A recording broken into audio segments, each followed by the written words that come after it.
ভালে মানে এইখিনি ভোটত মই জয়যুক্ত কৰিছোঁ, জয়যুক্ত হৈছোঁ।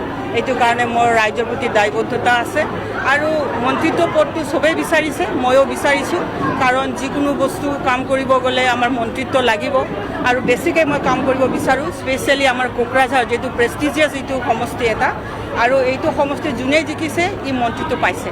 গতিকে মোৰ ক্ষেত্ৰত বহুত ব্যতিক্ৰমটো হ'ব নালাগে, যিহেতু আমাৰ এইটো কেপিটেল হয়, কেপিটেলখন ডেভেলপ কৰাৰ এটা কথা আছে। এতিয়া যদি দিল্লীৰ মিনিষ্টাৰ হৈ পেলাই দিল্লীৰ মানুহে যদি মিনিষ্টাৰ নাপায় সেইটোতো বেয়া কথা। গতিকে ময়ো বিচাৰিছোঁ আৰু এইটো হাইকমাণ্ডৰ ওচৰত মোৰ দাবী যে আমাক মন্ত্ৰিত্ব দিব লাগে। যিহেতু এটা ডাঙৰ মহিলা সমাজ মই প্ৰতিনিধিত্ব কৰিছোঁ আৰু সিহঁতৰ আশা আকাংক্ষা পূৰণ কৰিব লাগিলে মন্ত্ৰিত্ব লাগিব আৰু চবেই আমি ডিমাণ্ড কৰিছোঁ। মন্ত্ৰী যদি নিদিয়ে সেইটো হাইকমাণ্ডৰ কথা, MLA হৈও বহুত কাম কৰিব পাৰে, কিন্তু মন্ত্ৰিত্ব পালে আমাৰ সমাজে ভাল পাব, মাতৃ সমাজে ভাল পাব, যুৱ সমাজে ভাল পাব আৰু এইটো ৰাইজৰ কাৰণে এটা উপহাৰ হ'ব। প্ৰথমতে কোকৰাঝাৰ টাউনটো যদি মই ক'ব বিচাৰোঁ, আমাৰ বহুত কৰণীয় কাম আছে।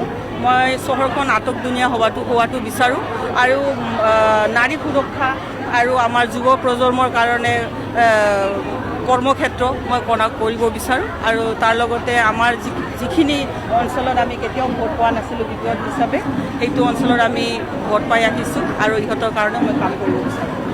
মই জনামতে আমাৰ প্ৰধানমন্ত্ৰী নৰেন্দ্ৰ মোদী ডাঙৰীয়াই আমাৰ বৰ্ডাৰ অঞ্চলটো উন্নতি কৰিবৰ কাৰণে বহুত সুযোগ সুবিধা দিয়ে আৰু সেইখিনি সুযোগ সুবিধা আমি পাব লাগে। তেখেতসকলৰ লগত ভাল ৰিলেশ্যন এটা ৰাখি পেলাই চেণ্টাৰৰ লগত আমি যদি সৰলপাৰা অঞ্চলখিনি মানে পৰ্যটনৰ কাৰণে এটা ভাল জেগা বনাব পাৰোঁ, তেতিয়া সেই অঞ্চলৰ মানুহৰ কাৰণেও ইকনমিকেলি ভাল এটা কণ্ডিশ্যন হ'ব আৰু লগতে আমাৰ জেগাখন ডেভেলপ হ'ব। এইটো আমি কৰিব বিচাৰোঁ। ধন্যবাদ। ভালে মানে এইখিনি ভোটত মই জয়যুক্ত কৰিছোঁ, জয়যুক্ত হৈছোঁ। এইটো কাৰণে মোৰ ৰাইজৰ প্ৰতি দায়বদ্ধতা আছে আৰু মন্ত্ৰিত্ব পদটো চবেই বিচাৰিছে, ময়ো বিচাৰিছোঁ। কাৰণ যিকোনো বস্তু কাম কৰিব গ'লে আমাৰ মন্ত্ৰিত্ব লাগিব আৰু বেছিকৈ মই কাম কৰিব বিচাৰোঁ। স্পেচিয়েলি আমাৰ কোকৰাঝাৰ যিটো প্ৰেষ্টিজিয়াছ এইটো সমষ্টি এটা, আৰু এইটো সমষ্টি যোনেই জিকিছে ই মন্ত্ৰিত্ব পাইছে। গতিকে মোৰ ক্ষেত্ৰত বহুত ব্যতিক্ৰমটো হ'ব নালাগে, যিহেতু আমাৰ এইটো কেপিটেল হয়, কেপিটেলখন ডেভেলপ কৰাৰ এটা কথা আছে। এতিয়া যদি দিল্লীৰ মিনিষ্টাৰ হৈ পেলাই দিল্লীৰ মানুহে যদি মিনিষ্টাৰ নাপায় সেইটোতো বেয়া কথা। গতিকে ময়ো বিচাৰিছোঁ আৰু এইটো হাইকমাণ্ডৰ ওচৰত মোৰ দাবী যে আমাক মন্ত্ৰিত্ব দিব লাগে। যিহেতু এটা ডাঙৰ মহিলা সমাজ মই প্ৰতিনিধিত্ব কৰিছোঁ আৰু সিহঁতৰ আশা আকাংক্ষা পূৰণ কৰিব লাগিলে মন্ত্ৰিত্ব লাগিব আৰু চবেই আমি ডিমাণ্ড কৰিছোঁ।